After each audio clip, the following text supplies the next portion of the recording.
don't know. I don't know. I just like this show already. Like I feel like I'm genuinely going to enjoy it. No, it's so good. Hold up.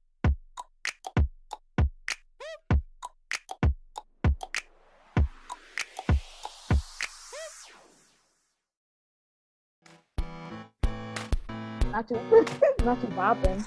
Did she want the heart though? He was double meeting. Let me stop. Right out the bat. Like No, you're because like they're you're so like sick for that. Juliet, can you relax, please? Right, can she? Like she already foreshadowing their future. Like, Her father's kind of a dilf, honest. how do you even get those pills? Like, how do you even get that? Yeah, literally, who is Like, literally like who putting blood in little put pills? in blood in little caps? She put that little ass caps. She's so obsessed, Far be it truly. for me to stand in the way. She really just to pass side by her side. She's so. Look at the eye roll. She literally looks Okay. like she's hungover. Back to the And didn't even help her pick them up. Like, Calliope Like- clown. Go breathe. Girl, you heard what she said. Please. Oh, she confident, huh? Caleb's so evil for that. It's like the whole book is just the first episode. Literally. Oh, the boat says Juliet. And look at how big these houses is. Like, what are they in? Like, deluxe mansions. They all rich. There's no way. She really she is so fine. We love actors that know how to kiss. Exactly. Like, These shots though. They are awesome. can She you? had her hand at stake, like. I feel like I'm interrupting something. Like I can't. Like, are you kidding? Look at her crust them cherries, B. Mori yari yari yari yari. Yeah, okay, but Kyle Clark, why they she ain't got used to that be tattoo so yet? They bold. got a date to see it to believe it. They are a fine couple too, like. She's Mhm. amazing. You know you're lying. You know you crying in the inside. What was it like? Large She's so size. evil. She literally just making Juliet weaken the knees for the fucking jiggles. Cheers. You should have fucking in the closet. That was such a great pilot. It was so good. That was good though, cause like you're like, oh, she can't die. Well, she just stabbed her in the chest, but Just gay people being annoying. Calliope sat there and milked this girl for like the whole episode. All right, bon appetit. Hey guys, it is. Hey guys, it's Naj, Hey, it's Robyn. Hi guys, this is it. and today we're here with our first ever episode that's not Legacies related. Obviously, by the time you'll see this is when Legacies has ended, and now we're going to be doing each video first kill. So we're going to be doing 1 to 8, 8 separate episodes. So we just finished watching episode 1, which is called First Kiss, and we're going to be talking about that. So hope you guys enjoy. You know, make sure to stream First Kill on Netflix as well, and let's get renewed for a second season. Yes. Okay, that's the thing I want to talk about. So why don't Can we talk about how it opened? what the show is about and everything. Okay, so First Kill is a sapphic, TV show. It's from a short story that's like compilations of, I guess, like stories put together, and it's about a hunter and a vampire dating. Obviously forbidden romance, and you get to see the life of Juliet and Calliope and how they meet at their Lancaster Academy High School.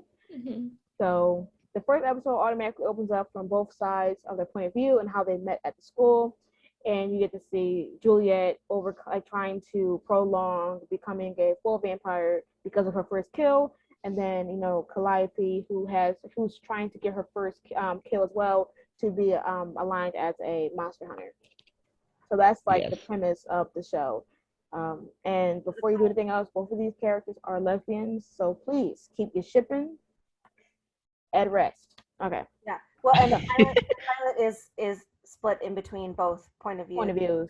Which I Yeah. love. I think that was Yeah. the one thing I loved about this was like, I thought first of all, I thought this pilot was like one of the best pilots I've ever watched, at least Yeah. personally for me. It kind of opens up and it grasps you immediately. Like you don't go in like the first scene after the title, obviously, but the title this title was awesome as well. Mhm. But it like grasps you like at the beginning with the first scene, like it opens up and it's like you're like, oh, you're gonna see this later and you're gonna see like the full reason behind this. Yeah. But like I know I was listening to the theme song and they had me at Edward and Bella. Yeah, and like it was like camp because you're seeing like graphic drawings, and then you're seeing like I'm hoping that them scenes is actually in real life if they're drawing in the theme song, but the music choice, the drawings, like the scenery was very much like giving very much camp. But also the first scene, it was just like teasing you of what's to come in the first place. I love it. A sapphic horror love story that opens up the first scene being a sapphic scene. And what's awesome too is not only are both your leads sapphic, but one is also a woman of color. Like it's Yeah. This And they're both lesbians, right? Yes. Yeah. And Both lesbians. Imani and Sarah have such great chemistry. Like in that first scene, you're like, whoa. And then it just cuts to like Juliet in bed, and you're like, whoa, okay. The chemistry is so real because like the kiss scenes, it looks so real and genuine. Because sometimes you make like some kisses be like forced or a little bit like something's off, but it like they put their likeness into it. Like they literally mold into their characters to the point that you were waiting for that scene in the show, and when it happened, you were not disappointed. Like the hand placements, like the hand, like the shots. First of all, this whole episode. I mean, first of all, I only watched episode 1 so far. So I can tell you right now, the scenery is phenomenal. I miss when shows used to like do like zooms or like out pans of the city that they live in, and I haven't seen that in a long time since like early 2000s. Savannah's very beautiful. I'm glad. Yeah, like, I think love is that there aren't, and you did this in the 90s all the time. Was if you notice, like, One Tree Hill and Buffy and the original Roswell and stuff like that, they always had theme songs and they always had, an opening to this show. And a lot of shows don't have that anymore. And what's beautiful about this is they really like gone back into like those roots and made it feel like it's something special by having this like theme song and this opening. And, it's like, I love that. Like I love. Yeah, we never genuinely have theme songs. Like we don't have theme songs. No, we don't have like we don't have like panties over like the cities at all. It's like, very nostalgic. Yeah, like it's so nostalgic because it gives you like 90s. Like I was saying that it's like Buffy in a sense. Like even the graveyard gave Buffy feels, the monster gave Buffy feels. Like once again, I don't know why people criticize the CGI and stuff like that. This is literally the first season. Like, why are you picking apart? No, why people are criticizing the entire show?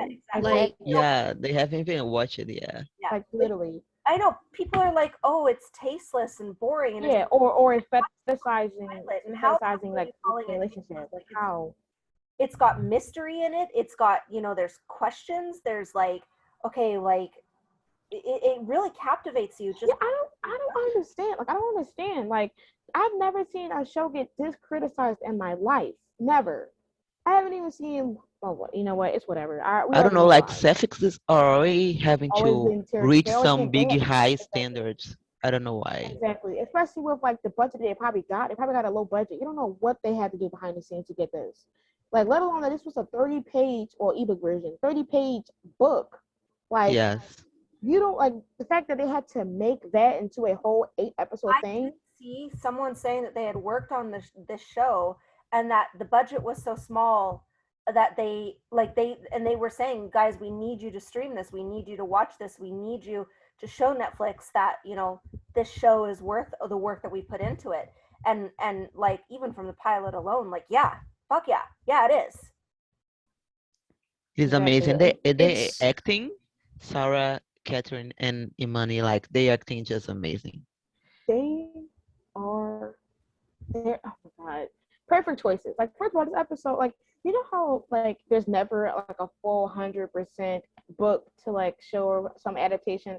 Even though this is short, it literally was like everything the same. They made like there was like some minor changes, but it was literally like fresh off the page. Like and I think their chemistry read was also on Zoom. So yes, it was on Zoom. Exactly. Like, you imagine how you had to carry that through Zoom? Yeah. Like, come on. Everyone is so pretty. Like Like, and the casting is so realistic too. Like, and then Yes. like the makeup and the hair design and the clothing, they all look so good for a budget of probably low for due to Netflix, and due to Netflix not promoting the show so so hugely like Heartstopper, but yet this show is trending number 4 to 5 on on Netflix. See, Netflix, maybe you promote the show like how we did on Twitter, Netflix, but like the casting, the crew, the makeup, like the scene. First of all, the high school, I don't know whatever high school they filmed at, but that don't like a fucking college. Like, kid you not? They probably did film at a college. They probably did film at a college. Probably yeah. Did. But like, I just loved it. I don't know. I just like the episode gave me like something that I've never seen in a while. But the storyline itself is intriguing because like you get so little about each character, but you're seeing that like it's just something that's between them, right? And then you're hearing, and then you're hearing and you're hearing inner monologue too. Yes, like, I love that's what I loved about what I loved about the point of view was seeing like you see Juliet's side and then you see Calliope's side, and I kind of hope they do that throughout the rest of the season. Yeah, it keeps going on. I'm on episode 3, so I've seen 3 episodes, but obviously this is only the first episode, but that's what I loved about it was the point of view, like going from Juliet's to Calliope's, and it was just, you know what I really like is that supernatural side, it's these two characters and well, even and Ben and a lot of the other characters in the show are very like real, like real teenagers, real, like they're relatable. They're like the whole school atmosphere, and even if you take away, like I said, the supernatural side, Juliet with her migraines and and just like feeling like she doesn't fit in and like she's popular by association, and then Calliope being like the new kid and then like not really fitting in as well. Like it's realistic. Like it's yeah. And like one thing that I love is the Juliet and Calliope, like they are so different, and like Juliet was born like this vampire, and then you have Calliope that was born to kill monsters, but like they are literally going through the same thing at the show begins. Like they are paralleling each other because they both are trying to find their place in their family and what they are supposed to do, and they are like Juliet don't want to make her first kill, but like Calliope is like eager for her first kill. So I think that they are very more similar than that they think, and they bring these both like communities, you can say, and show like they hate each other, but like they literally go through the same stuff. Yeah, like that's what, like in a way. Oh, go ahead. Go ahead. I was just saying, I feel like in a way that Juliet like doesn't really care if she fits in, like she like in society, but in her family she doesn't really seem to want to be a part of that. But then there's not Calliope. Did I say Calliope or Juliet? Juliet. Okay, yeah, Juliet. But Calliope is like so set to fit in with her brothers and fit in with her mom and her dad and make them proud. And I think that's another difference that we see with them as well. Yeah, and I love how like with both of them, you're seeing them trying to fit in and fit out of their families, but you're also hearing their rules. Both of them having rules about how to fit in the family, and more so like with Juliet's family, is seeing her mom essentially trying to basically force her into getting her first kill, while Calliope's parents is trying to prolong until they think that she's ready to kill. And you're seeing these different dynamics and how they shape. So you're seeing Calliope, she's more headstrong. She's like, listen, I'm going to get my own kill if they don't believe me. While, Juliet's trying to avoid becoming a vampire because she doesn't want that, even though it would emphasize her beauty, whatever the case may be, or, give her extra boost. Like, Eleanor said, she doesn't want, she's compassionate about humans. While, Calliope, she's like, this is my destiny. Why is people seeing me as a child? She wants to prove that she can be seen, more maturely, while Juliet's just like, listen, I'm not ready for maturity yet. I'm still a kid, it's wrong. I love that Juliet is such a misfit in her family. Like her family's so perfect, and then Juliet's just so like socially awkward and weird and just like adorable. Like she's just a gay mess in her family, and she's like tiny, and like compared to like her mom and her sister, who are like these fucking goddesses. Literally, and like tall, and like Tamara's tall Amazons. Like come on, literally Wonder Woman family. Like she's just like this. Like I just love her. I love how she doesn't fit in. Like they just like I said, made her so real. Yeah, and she's like her face is like everybody's faces is so sculpted maturely, like as if it's like honestly like vampireness. And then with her, you see like her small and like softer. Her face is like a child. She's shorter than them, kind of geeky. So like you're seeing like you're like, okay, well, how can this morph into a vampire and have whatever like different structure like her sister Eleanor has, who's like became a literal vixen. She's got 70,000 lip balms, dresses galore, makeup and all that. And then you're seeing, you know, Juliet, who's literally looking like she's going to prep school with that outfit on. I mean, like Calliope is calling her a monster, but yet there's Juliet who's like scooping a bee off of her shoulder and cupping it. You know, if that was me, I would have been like fucking smacking that shit. Exactly. Like, girl, first of all, she held it like this. Like, she held it. I would have thought they would have. She just wanted to touch Calliope a little bit longer. Exactly. And the fact that she was like, "Oh, I like her name. Why would you call yourself Kyle?" And Calliope's like, "What? What are you talking about? Why can't I not like preference for my name?" But also, you like besides like Juliet and Calliope's family and themselves, you also get a chance to see the world building as well. Like the first episode alone introduced like the lore of like it wasn't the what's it called, the guiders or the guilders that was like doing the sage around Calliope's parents' home, like place, whatever, when they was in Paris. Yeah, you're learning about their graveyard and about how it's been 20 years since anything happened. And then they also mentioned how weird it was for the vampire and the ghoulies to be in the same area. So you're already getting like potential conflict and also world building about what's the difference between monster hunters and also, you know, vampires. And then you're getting like characteristics and traits that each of them have, such as, you know, with monster hunters, they have tattoos that have like dashes on it. And me and Robyn was talking about it earlier before we when we watched the episode. They were like, there's no reason that Theo, who was 12, and Apollo, who was 14, was out here rocking tattoos, and no one asked the parents what the is going on. So like, did they wait and tally until they got older? Like, or do the tattoos like magically appear like the hunter marks in the Vampire Diaries? Exactly.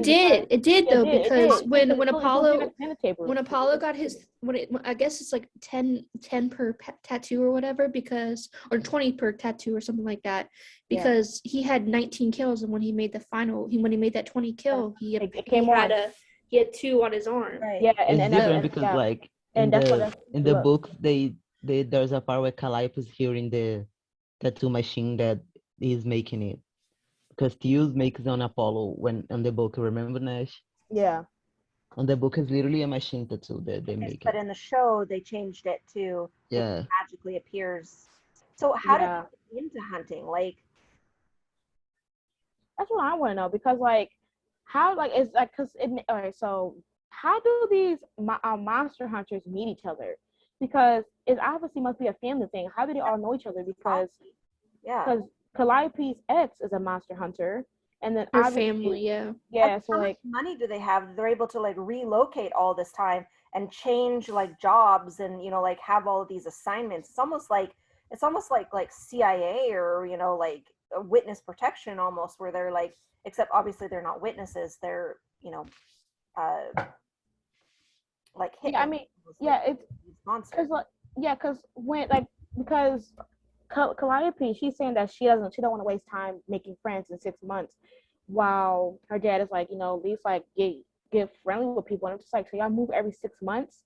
Like, what, like if they just moving on location, like what would provoke them to move every 6 months? Like, do people get suspicious of them? Like, what possibly could make you move every 6 months?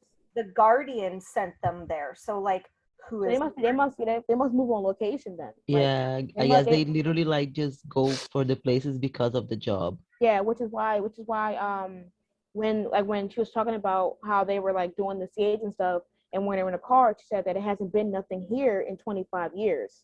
Yeah. So why would they get caught there? I originally thought before I watched it that it was literally just vampires. Like it was a vampire hunter, but it's actually monsters, because they had the ghouls.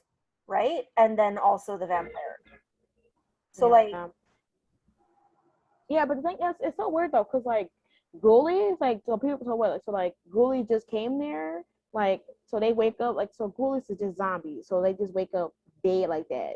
Yeah. And then why was a vampire there? Like that's weird because that means that it's more than just vampires. Yeah, and it was acting weird, right? So yeah, and then plus like, and what's funny about the fight scene is that like these ghoulies literally look like they've been there dead as hell for like years. Yeah. So what? And they were still able to like have that strength. Like literally, you're like thin muscles holding on together. Like, why are you able to fight that much? But Calliope also said that monster hunters know when monsters are around. So is it kind of like a Buffy thing too, where like that's what I was about to say.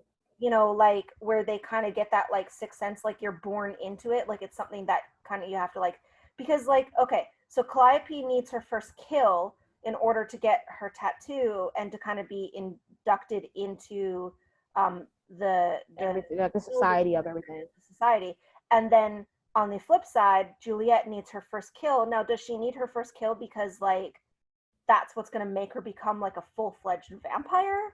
You know? Yeah, I mean, I think so, but I also think it's because it's going to get worse the more she keeps prolonging. Well, also she's so I feel like also because it's making her sick, not turning. Yeah, it is. So you can't prolong it any longer. So it's kind of like a rite of passage. Okay, so you know, like if you think about like in religious terms, if you go to like Judaism, is when they turn 13, boys have they have a bar mitzvah, right? So it's like a passage from one side to the other, or like youth to whatever, boyhood or adulthood or whatever. I'm sorry if I'm saying that wrong. I'm not. Yeah, I mean, it reminds me of My Babysitter's a Vampire, which is a Disney show that got canceled. Should have been renewed. But it's like the vampire gets turned and they can live off of like human food and stuff like that. But if they drink, they can like kind of like lower the cravings of human blood. But if they drink human blood, they can't go back. I feel like that's in a sense, but with Juliet is getting worse because she will get at some point she'll get blood coming out of her eyes as she waits long. I'm kind of wondering. So I think of passage in order to become a full vampire. Like yes, you're born into it, but in order to actually become a full vampire, you have to actually drain blood or kill. Like have that. It's like Calliope's mark. Only it's her, vampirism.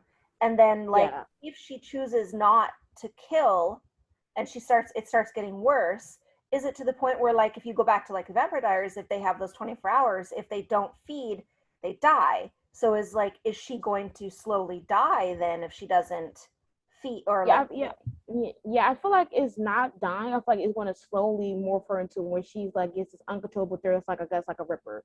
Where if she keeps prolonging that hunger, she's going to go out and attack the nearest person because when her parents was talking to her, when they found out about the pill, they said that we're trying to put our family, we're trying to prevent our family from doing anything. We're trying to like your dad's making sure that we're safe here. You can't put our safety at risk. They don't want to be detected by monster hunters. Yeah.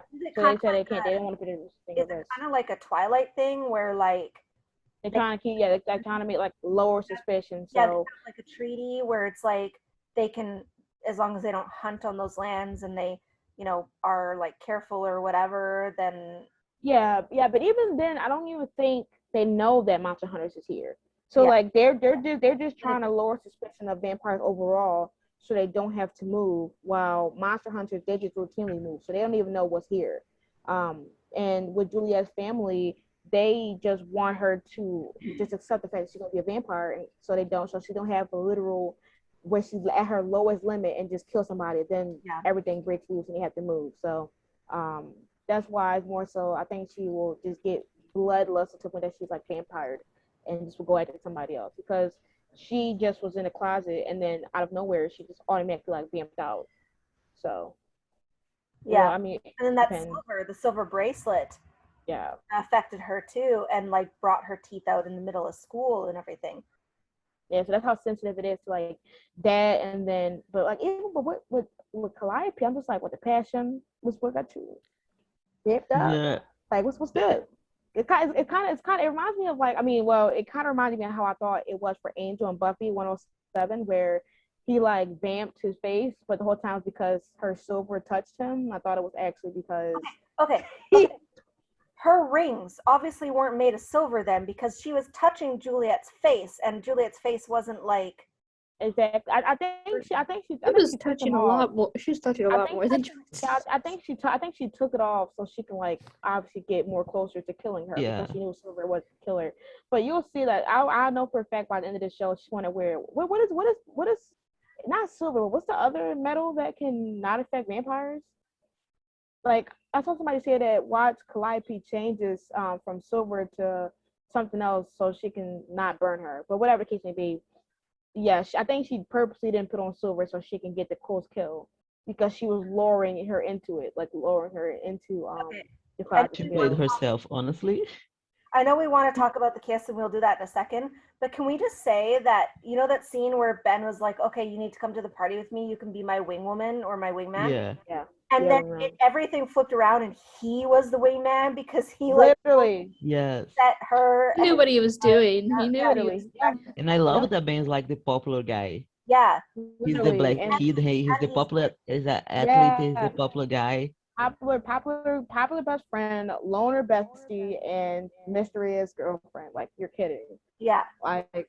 And then you're getting like Juliet, who like falls first hard, but then I know Calliope's gonna fall harder. I know Juliet's so awkward. She's like, "We've talked," and then it's her just. Then you go to her just like minding everything that Calliope does business. She just sitting talking about some.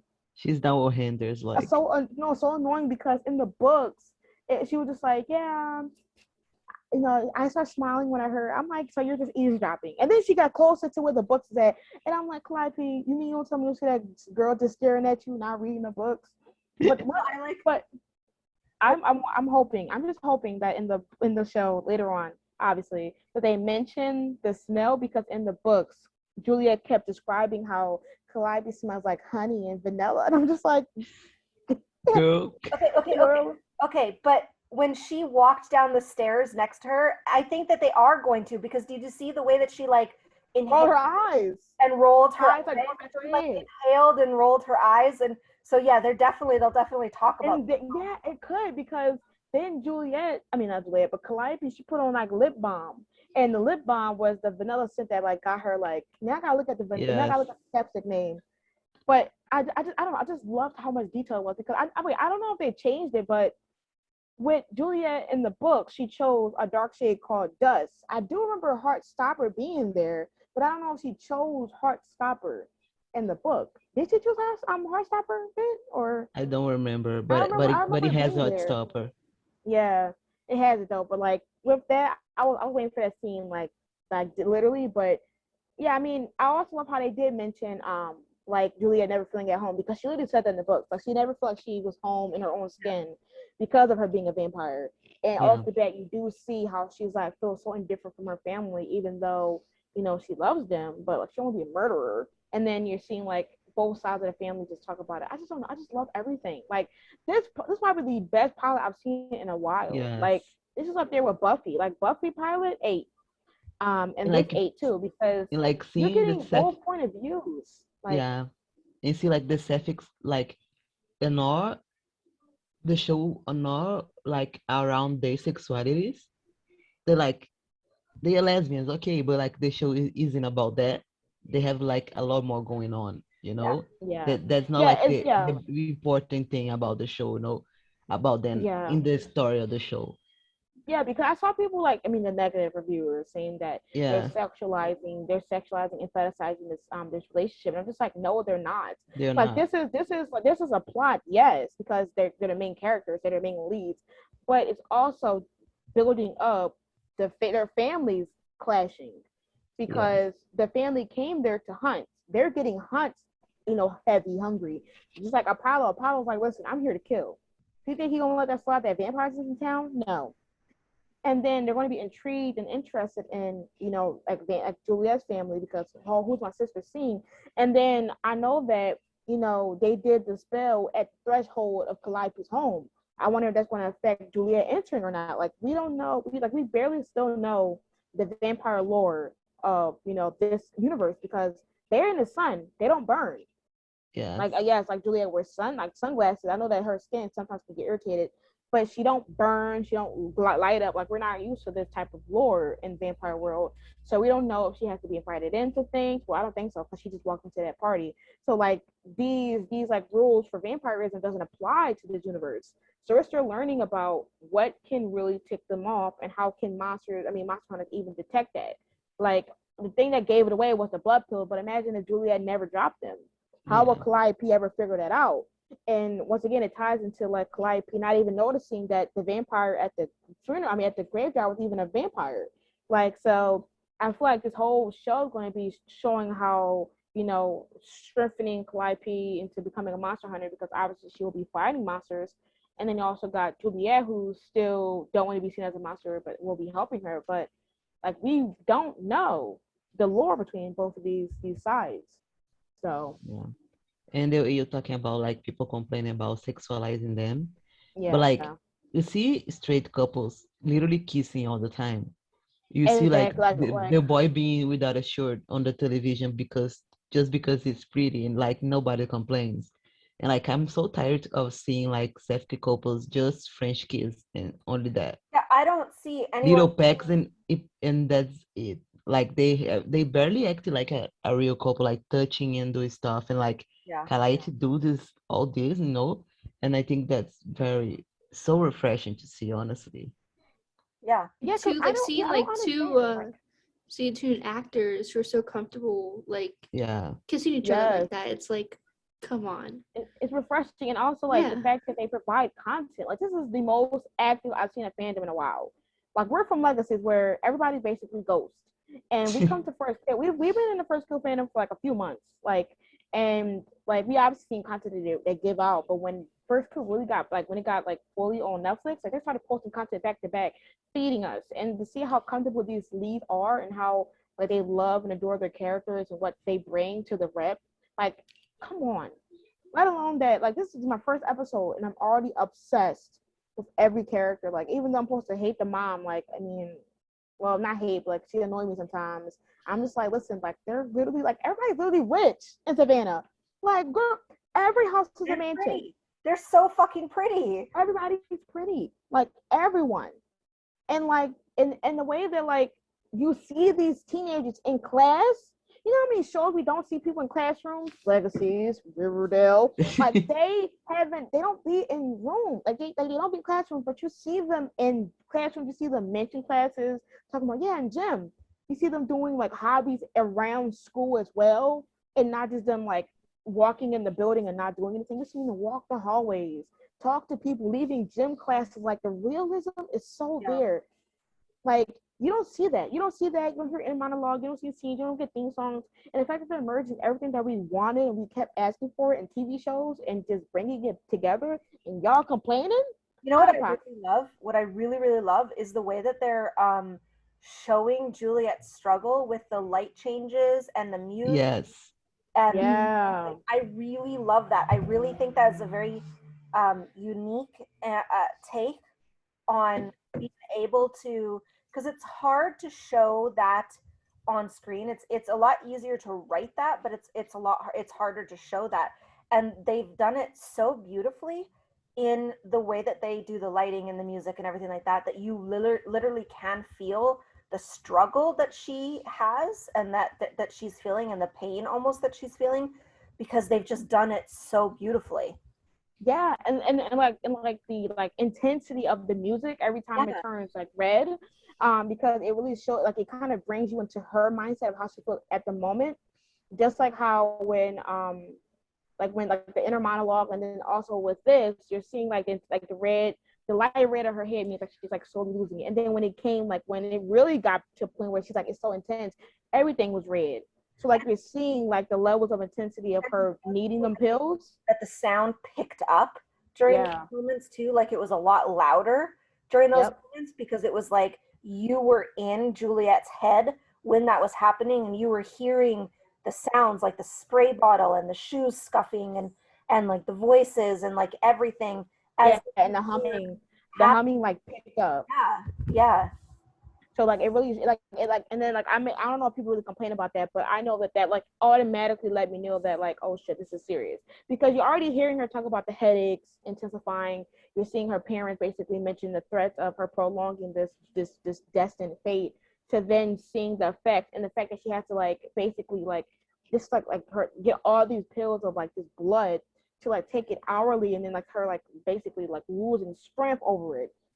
Like it's something that's very serious, because they're going to show her internal battle with this and how long she's going to prolong, because she automatically just got into Calliope's neck, like ma'am. So the fucking music. I don't know who is in charge of the soundtrack of this show, but fucking kudos. It is. I don't. No, that's like the first thing I noticed was the soundtrack, and they can vouch. I've been talking about the soundtrack like since I started watching it. It's so good. Yeah, no, the songs, like I've never heard, like I keep forgetting the song choices, but some of these songs I've never heard of in my life. Yeah, and to see them, like, you know, sometimes like when it comes to like shows, like some of the songs be like too much, or like too high, or like never matching the scenery of what it's supposed to be. But to see, you know, these songs be like so well put, and then like when they fade out to like when dialogue happens, like when Juliet was laying on her mom's bed, and then the song was playing, and then once her mom came in, it stopped. Like they have them insert at perfect times, and I just love it. And the songs always match like the theme all the time. So like I just love it. I just like every song is a banger. So you know, I'm going to be downloading them off the back. But the best one of episode 1 was Sade. Definitely, like when they were doing like the fighting scene. So yeah, that was the best song. I found myself singing along to a couple of the songs, because like the song when she was coming down the steps, when she was getting into Ben's Jeep. Yeah. Because they were singing along, I was singing along. Yeah. Like it just I don't know, like it's just so like, it's like a playful type show, but you know it's gonna be serious. I just love that it's like not doing, it's not doing too much of drama. I feel like a lot of shows try to do like so much drama that you like it's hard to keep up with what's happening. Bless you. Sorry. But a lot of shows, like they try to do like so much drama to the point that it's hard to like keep up with what's happening, while with this is like one main plot right now. I mean, one obviously more drama, but there's one drama thing focused this episode, which is, you know, basically they're both of their lives clashing, and like you're seeing it unfold. But the best thing about this episode overall is the fact that you're like, when it all comes together at the end, that was the best part. Like you're like the first time you seen Juliet, and you're like, okay, well shit, like what happened? She just bit out this girl, and then you flip to Calliope knowing from the literal beginning. And then you're seeing like the angles that you already saw from this point of view, you're seeing it from this side. You're like, oh shit, she was there. And then you're seeing how she was plotting this in her mind. Like you're like, holy like how did they film that in one? Like how did they film that? Like did they redo scenes? Or did they just like they shot it from both angles and they merged them like that? It took time, because when I I almost forgot. Like I literally almost forgot. Like I shouldn't. Like I already knew what was happening, but like I was shocked as if I forgot. Whatever. Like it was that good. I was like, dang, like did they have that in a book? I thought they did. So oh my god, it was the best. Like 10 out of 10, the best. And then like time said, like Eleanor looks so mature, and she's only like 19. She's only 19. Like a whole goddess at 19. Like yeah, she does not look 19. I'm sorry, but she is like literally she was sculpted from marble. Like she literally is like 19. Like I'm like, if that's what is that what y'all gonna be looking like Juliet, like imagine like when she become a vampire, like her whole wardrobe changed, like and she doesn't dress like a little nerdy geek. Oh stop. Okay. And then I think the biggest thing is when I see if she'll tell Ben or not, and if will they continue Ben's like little thing with Noah, because he seemed like he was interested, but he got a whole girl, so yeah, like what's going on? So let's get into the kiss.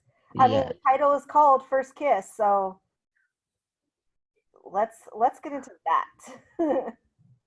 I mean, what is there to talk about? Because yeah, it is so cute how Juliet is so nervous. She was so nervous, but she went in first. She made the first move. Yeah. And then she got completely devoured because Calliope took control. Calliope was like, I'm here to kill this girl, and then she goes right, but I'm gonna go ahead and go overboard. Like, first of all, you're literally a monster hunter. Why you kissing on that like you're a vampire? Like, I thought that was Juliet's thing to do. They was out here destroying the closet. Like, no one say, "Yo, what's that breaking in my closet?" They got like 4 jars of cherries. Like, y'all can't. And I love the zoom in on the hands and how they are touching each other. It was so well directed. The directing was so awesome.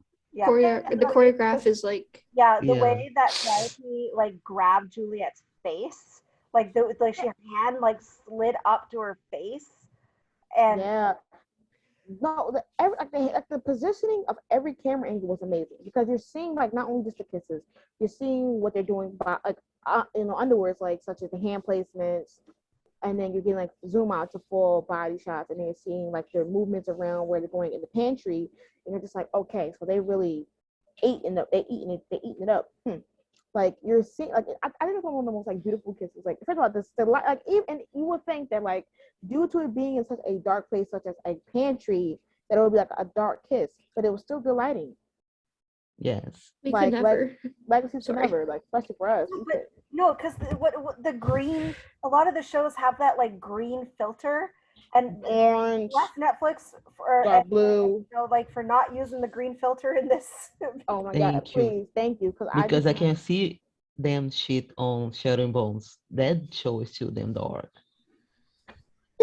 Literally, my biggest like fear is that they make Melina kiss on the dark.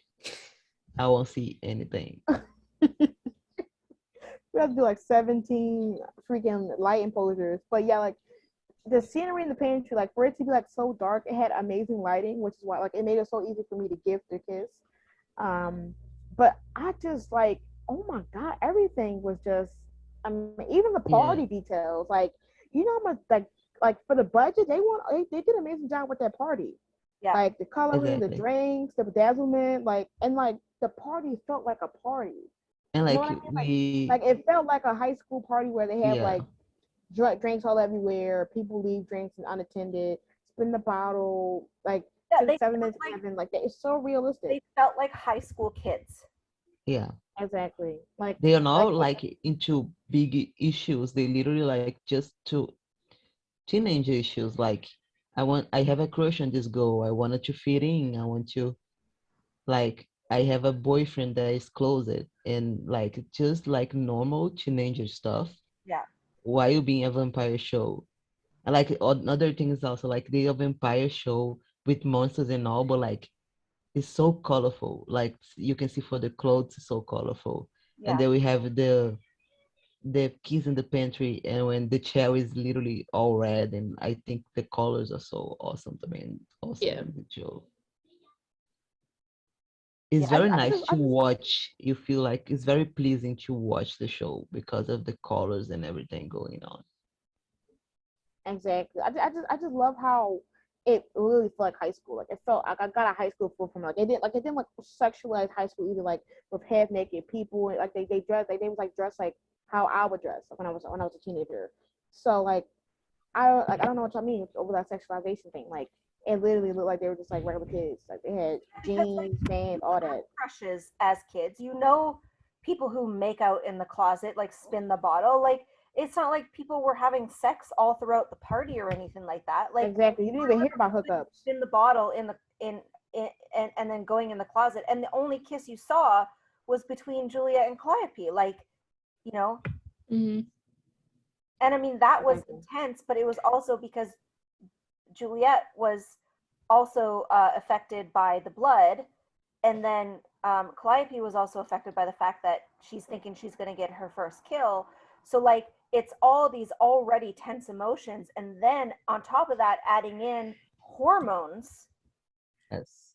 and you know, Juliet having a crush on her and everything like that. Like, it's just, it is very intense, but the situation itself is intense. Not over sexualized, it's intense. The people are coming at it in a completely different angle than they should. Like, rather than looking at it as, okay, this is a show about a vampire hunter and a vampire and also teenagers, they're looking at it, oh, this is a show about two girls who are making out. Exactly. That's what they think. And I'm just like, that's not the case. Like, this whole, like, that kid's one scene out of the whole thing.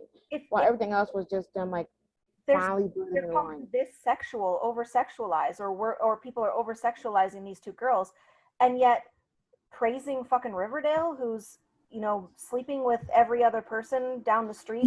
No, people on TikTok were saying that this was worse than Riverdale. Yeah. No words. Like, no words. Like, you like watched Riverdale?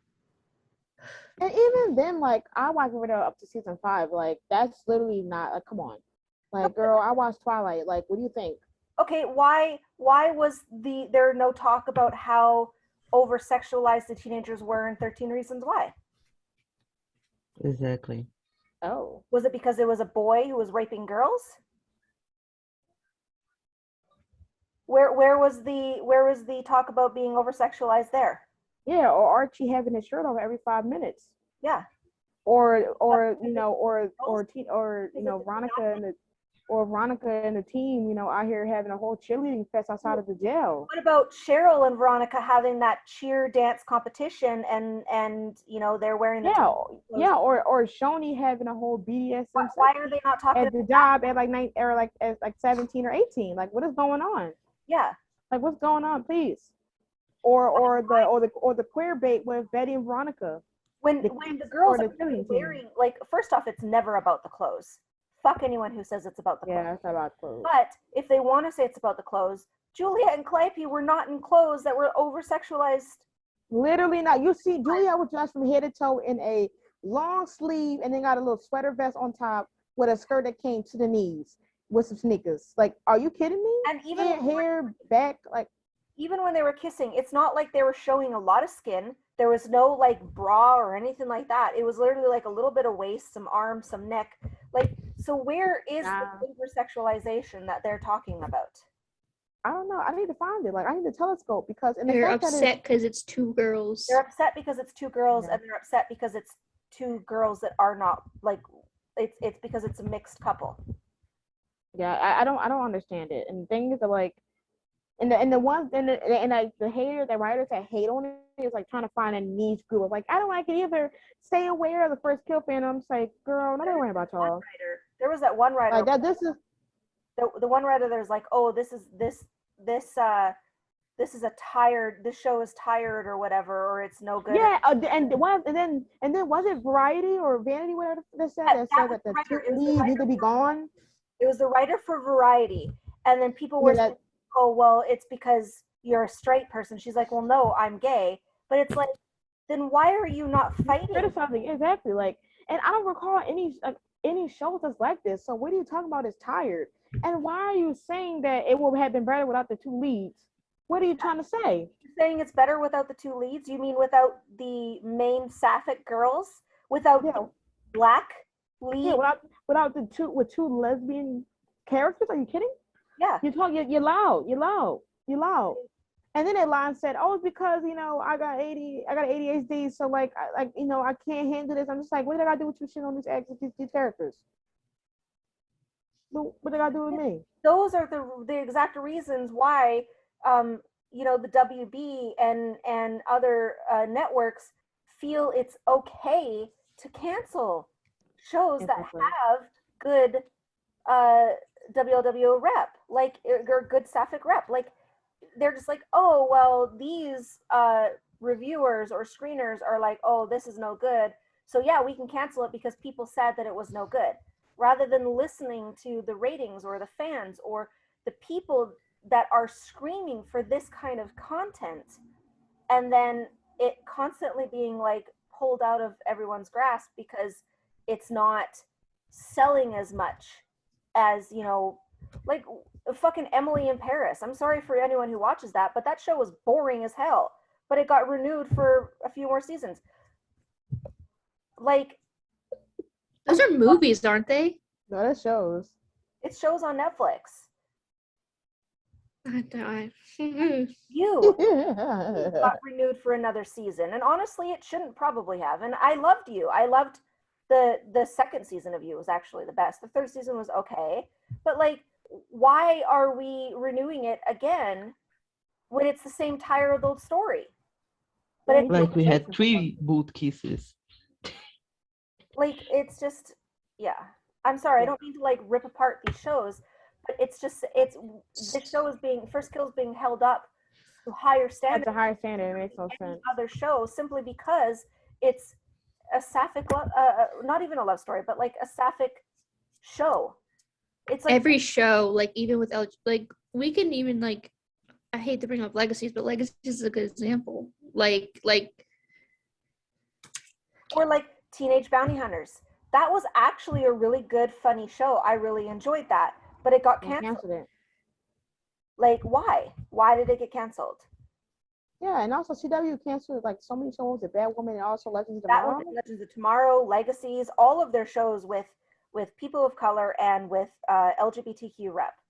Yeah. Why? Woman literally had a lesbian black lead. And that woman, yeah, exactly. And yet they canceled these shows and then kept Riverdale. And then kept talking about some pride, like, and the thing is that with the main, like the big couples in Riverdale, like obviously like Shoney should have been big, like, but like the ones that caught people attention the most obviously between Bucket, Barchi, and you know whatever the main 4. So like obviously people gonna pay attention to that, and then Shoney has been getting treated like dirt for the last 2 seasons. Like we're reaching for straws at this point.